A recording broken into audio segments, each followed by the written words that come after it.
Flowers here, back with another reading. Tarot Challenge Day 4. How to manifest.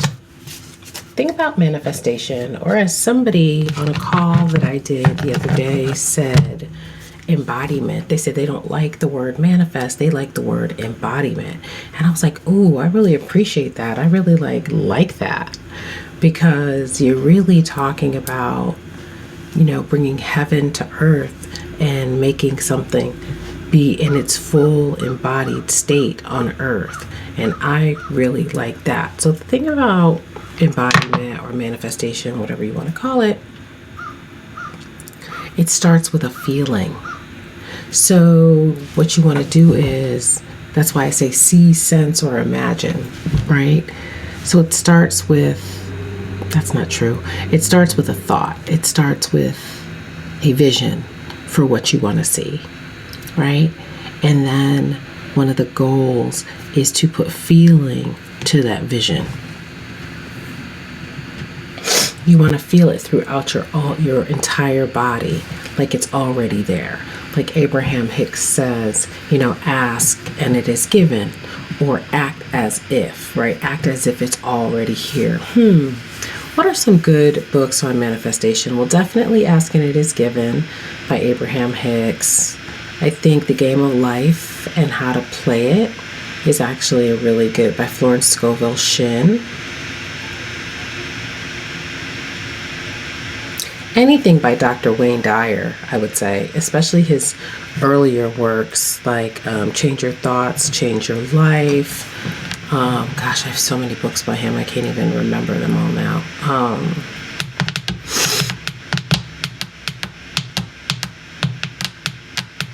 Yeah, just look up Dr. Wayne Dyer. Early Iyanla Vanzant also has a couple of books where she talks about manifestation in them, like tapping into the power within. Her first book, I want to say, is also a really good one. Eric Butterworth, Spiritual Finances, Financial Spirituality by Eric Butterworth. I know that's not right, but it's like in that family. For the title,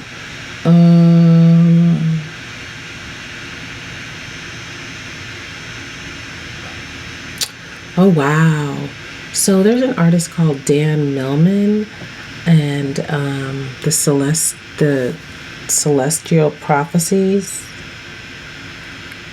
I think is what they were called.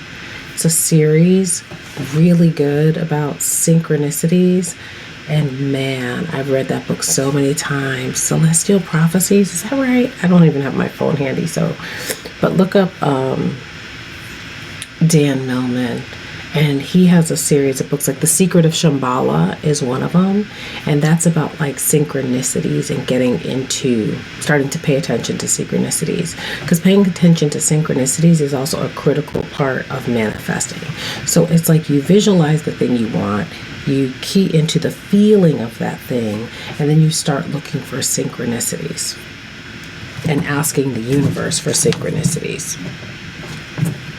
There's a lot more in-depth things about manifestations, but I would say start with some of those books that I recommended, and they will get you on the right path. Okay.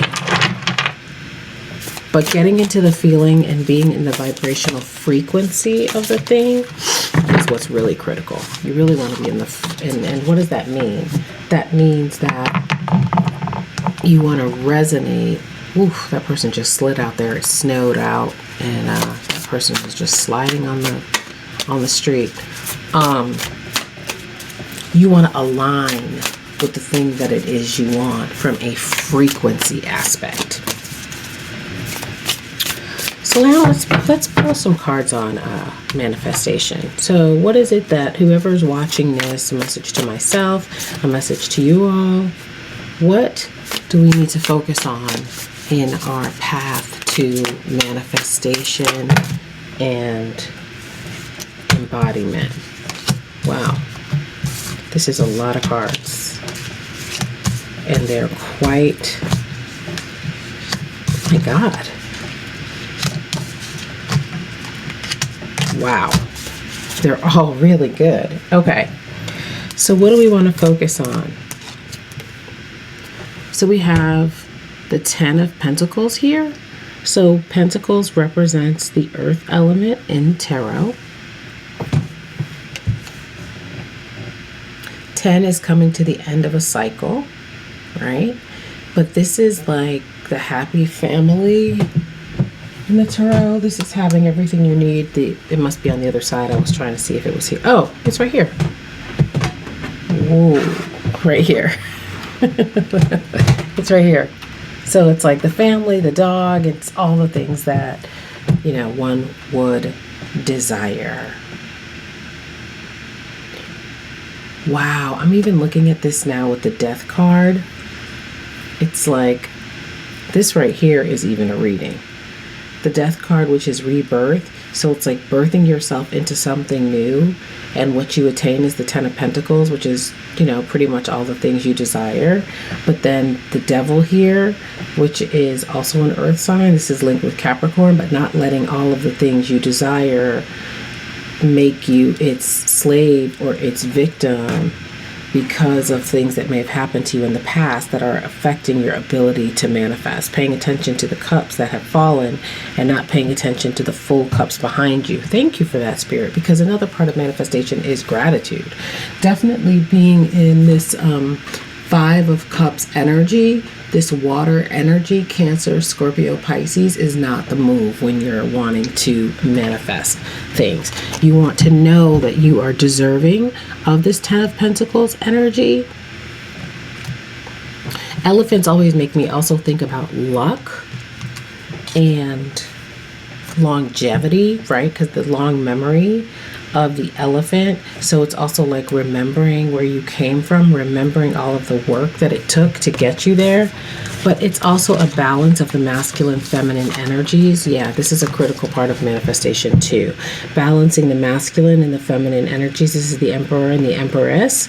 And so definitely balancing those energies, right, will help you in your manifestation work. These particular cards also work with astrological placements. So we have Venus here, and we have Aries for the Emperor. The Emperor is associated with Aries. Ignore my nail. I just took it off this morning. Okay, so anyway, yeah. So this is Aries right here, and then the Empress is associated with the planet Venus. Now here's the thing. These two planets are across from each other on the zodiac, right? They sit right across from each other in the sky. So this is also, again, right, mastering the masculine and the feminine, the fire of Aries to push you forward. And Venus is gentle, but Venus can be actually fiery and movement oriented as well. So it's like the nurturing that's typically associated with, although Venus isn't really associated with being nurturing. Venus is more associated with being elegant, refined. That's what it is. Thank you, Spirit. So being refined in the things that you are moving towards. So you would have to have a certain belief that you deserve, right, the things that you are requesting.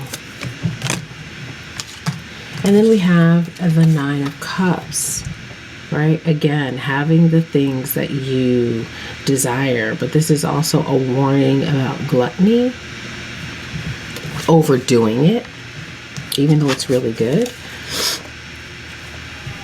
And then the 8 of Pentacles, which is about work, which is about putting in the work that's needed, right? So manifestation is a process, right? Manifestation is, there's a bit of study, well, not a bit, there is study that's involved. I've been studying manifestation since 1993.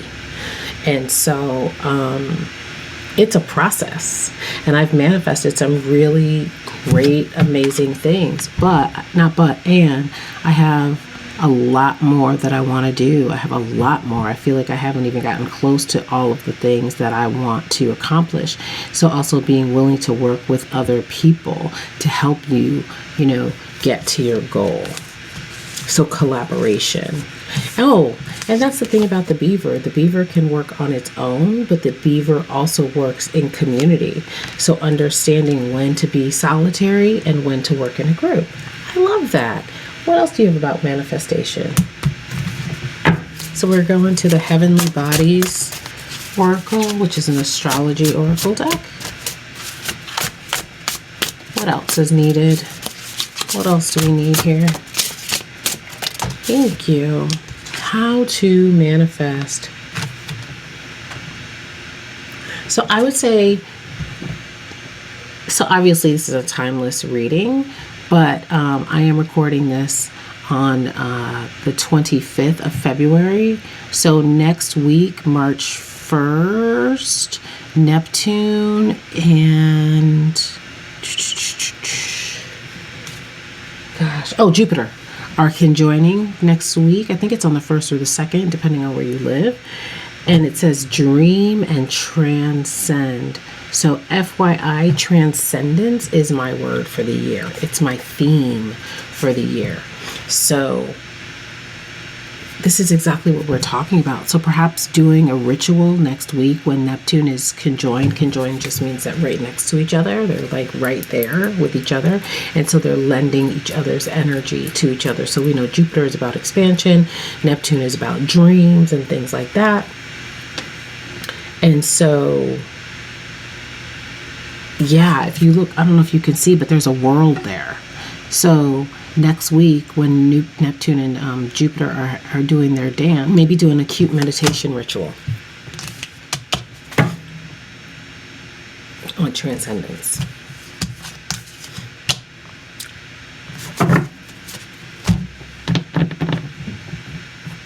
Final word from the birds.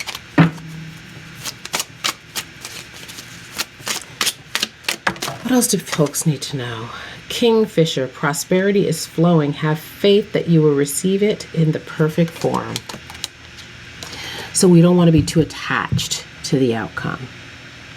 We want to write down whatever it is we want to manifest. We want to envision it. We want to feel it in our body. We want to do what we can to make sure we're in the frequency of receiving. And so that we understand that prosperity is flowing to us, right? We cannot force it.